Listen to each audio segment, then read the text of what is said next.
And welcome दोस्तों आज के इस वीडियो में बहुत ही इंपॉर्टेंट टॉपिक के बारे में बात करने वाला हूं। दोस्तों आप लोगों को पता ही होगा कि इतने लोगों का जान गया फ्लाइट में। 11 साल पुराना फ्लाइट होता है ना, तो इन लोगों के नज़र में वो नई फ्लाइट मानी जाएगी। तो दोस्तों आप ही बताओ, मिडिल क्लास लोगों की 10 साल से पुरानी ज़्यादा गाड़ी होती है, भले गाड़ी चली हो ना चली हो, कंडीशन अच्छी हो चाहे कैसी भी हो।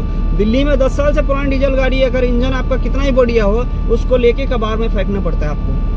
आपको इस स्टेट से बाहर निकालना पड़ता है, दिल्ली से और एनसीआर वगैरह एरिया से। अगर आप अंदर जाओगे अब तो नियम और चेंज होने वाला है। दोस्तों गरीब लोगों को, मिडिल क्लास लोगों के लिए ये सारा नियम है। अगर अमीर लोग हैं तो उनके लिए नियम नहीं है। कमर्शियल फ्लाइट अगर जा रही है कहीं पे इतने लोगों को लेके, तो उनके जान का वैल्यू नहीं है।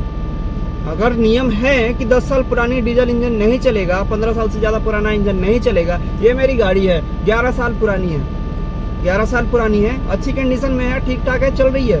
15 साल का नियम है, लेकिन अगले साल से BS4 पेट्रोल इंजन भी दिल्ली में लेके नहीं जा सकते हैं। क्यों? क्योंकि पॉल्यूशन होगी।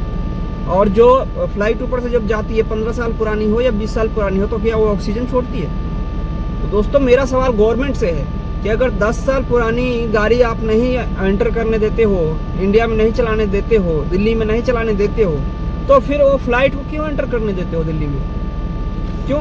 उन आम लोगों का जान का वैल्यू नहीं होता है? जो लोग मरते हैं उनके जान का वैल्यू नहीं होता है? या फिर जो आप अमीर जो व्यापारी होते हैं उनके लिए छूट होता है कि आप किसी का जान ले सकते हो? अगर 11 साल 10 साल या फिर 15 साल पुरानी गाड़ी को आप बैन लगा सकते हो और दिल्ली में BS6 के अलावा कोई सा भी इंजन नहीं जा सकता है, तो फिर 15 साल या 11 साल या 10 साल पुराना फ्लाइट क्यों चलने देते हो? मेरा सवाल गवर्नमेंट से है कि भाई आप पुरानी गाड़ी को बैन कर रहे हो, करो, कोई दिक्कत नहीं है। दोस्तों मैं एक चीज़ बता दूं, आप लोगों को अगर लग रहा हो कि नहीं यार 200 करोड़ 400 करोड़ की फ़्लाइट होती है तो उसको हम बार बार नहीं खरीद सकते।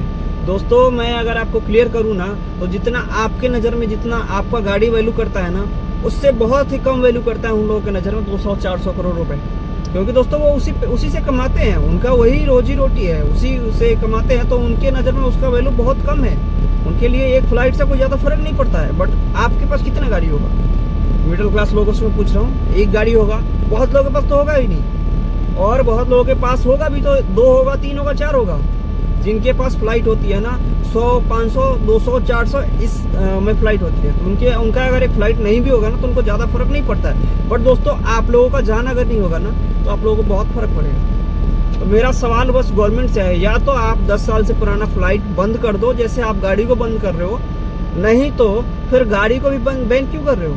अगर 15 साल पुरानी फ्लाइट उड़ सकती है, तो 15 साल पुरानी गाड़ी कहीं भी चल सकती है, चाहे वो दिल्ली हो चाहे कोई सा भी हो, क्योंकि ये भी पोल्यूशन करता है, और वो तो इससे भी ज़्यादा खतरनाक पोल्यूशन करता है। जो फ्लाइट होती है ना, वो अलग अलग तरीके का गैस जो होता है वो रिलीज करते हैं उसके अंदर से, जब कंबसन होता है तो वो भी कोई पोल्यूशन ऐसा नहीं है कि वो नहीं करती। और तो इसीलिए, और जो विमान जो क्रैश हुआ है अहमदाबाद में ना, उसका हालत इतना ख़राब था अंदर से ना, आप वीडियो देखा होगा अगर आपने किसी ने, तो बहुत ही बेकार अंदर से कंडीशन था उस फ्लाइट का, बहुत ही बेकार। दोस्तों इस बात पे ध्यान रखना चाहिए या नहीं रखना चाहिए, आप कमेंट में जरूर बताएं।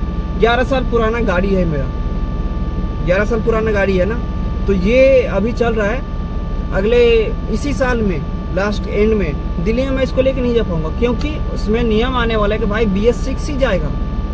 अभी क्या नियम है वो तो एक्चुअली बाद में पता चलेगा। बट दोस्तों ये तो BS4 है ना, BS3 या फिर ये अलग अलग नियम लगता रहता है, कभी BS3 नहीं जाएगा, कभी ये नहीं जाएगा, वो नहीं जाएगा। ठीक है, लगना भी चाहिए, बट सबके लिए लगना चाहिए ना। गाड़ी में आप लगा रहे हो, तो गाड़ी में अगर किसी का कोई प्रॉब्लम भी होता है तो गाड़ी तो बन जाएगा, रोड पे रहता है, ये तो गिरेगा नहीं ना। लेकिन अगर फ्लाइट जा रही है ऊपर, अगर वहाँ पे किसी को प्रॉब्लम होता है, तो फ्लाइट तो आप देख रहे हो ना। दोस्तों अगर ये देखा जाए तो बहुत ही छोटा बात है, और रोज़ फ्लाइट नहीं गिरती है। बट इस बात पे ध्यान रखना चाहिए ना कि फ्लाइट जो है उसमें बहुत लोग बैठते हैं, बहुत लोगों का जान का वैल्यू होता है। तो मेरा बस गवर्नमेंट से ही है कि आप या तो फ्लाइट पुराना बंद करो उड़ाना, कुछ ऐसा नियम लगाओ जैसे गाड़ी के लिए लगाया आपने, या फिर गाड़ियों को भी छूट दो उसी तरीके से।